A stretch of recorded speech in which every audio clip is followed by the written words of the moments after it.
Well, but you know, I wonder if he really could understand what that meant, because he already believed in different species of created grace.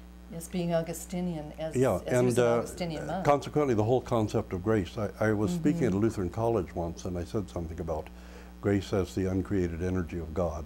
And someone said, "What about prevenient grace?" And I said, "What is prevenient grace?" I said, "You know, if you're double predestined, so you have arm-twisting grace that forces you to, you know, you have arm-twisting grace, and then you have push-me-around grace, yeah. and then you know." And I said, "Stop and think about it for a moment. Grace is not something created. Grace is the constantly present, uncreated energy of God. And how do you receive that grace? You reach up and take hold of it, because it's there for you all the time. It's just like the prodigal son. Remember that the father's forgiveness followed him the day he left, and followed him down the road as he went away from the father.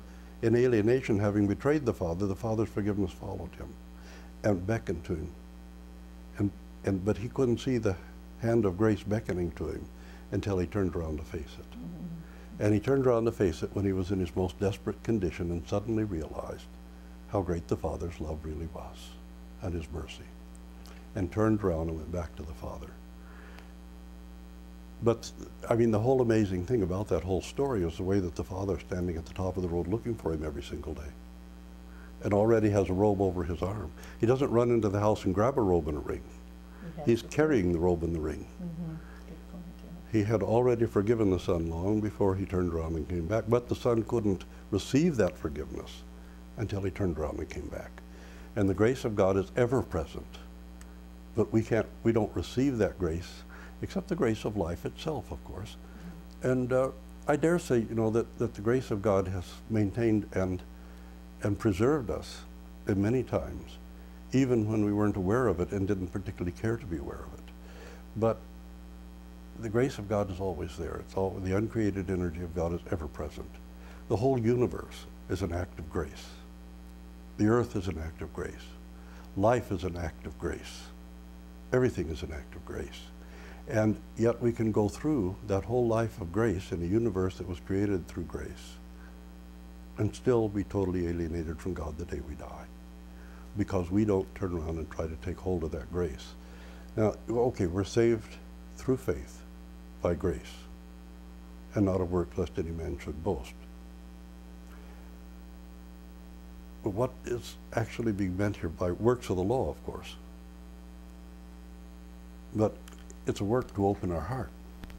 Well, how could you get around the fact that you actually have to cooperate with grace or do something? To work out your salvation. Well, okay, the only way you could get around that was to invent, or borrow from the Gnostics, actually, the doctrine of predestination. Yes. So you don't have to do anything because you're predestined to heaven or hell. So it doesn't do you any good to do anything anyway.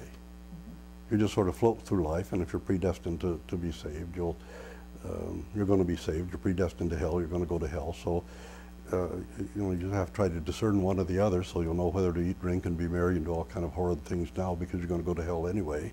But even then you can still eat, drink, and be merry, because you're going to heaven anyway. Yeah, because if you're predestined, you can do all kinds of, and people do horrible things. When people say that they're absolutely certain of their salvation, because they're predestined to it, they really do some very horrid things and really injure and hurt a lot of people.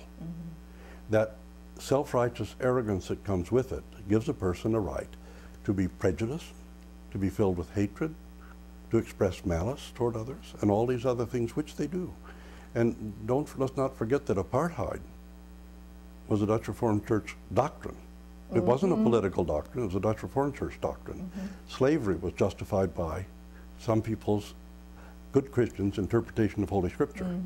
The fact that blacks and whites should never marry, because it's proven right there in the Scripture, that where, I'm not too sure where, but you know, it's supposedly, somebody could prove it from Scripture. You can prove that up is down and left is right from the Scripture, if you want to. Consequently, we have to stop and think about the entire picture. The prodigal son did have to turn around and go back to the Father to receive his grace. He was saved by faith through grace, of course. He had faith and he came back to the Father. But if he had faith and stayed with the pig trough, he still wouldn't have received grace.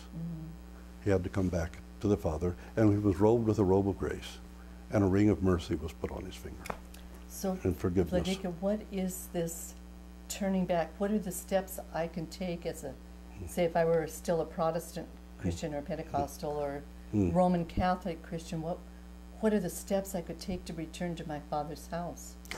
These things aren't magical. And we have to, first of all, realize that we're in alienation. And the first 3 days of Holy Week, the bridegroom services, are about our alienation. And that the heavenly bridegroom has come down to restore us. And remember, the crown of thorns is Christ's wedding crown, with which he was crowned to the church. And to realize our alienation, just as the prodigal son did, and desire not to be alienated, to desire to return. That desire lurks in everyone's heart. There's a nostalgia for paradise. And we have even a portion of our brain. God didn't leave us empty. Our brain is structured so that we can control our emotions and passions and control our desire for gratification. Unless it's hindered by some psychiatric situation, we have to practice doing it, though, or we don't do it. And we have a conscience, and we have a portion of our brain that's dedicated to spiritual experience and spiritual life. That's only reasonable. If God created us, he certainly created us with those elements. And so there's a nostalgia for paradise in everyone's heart.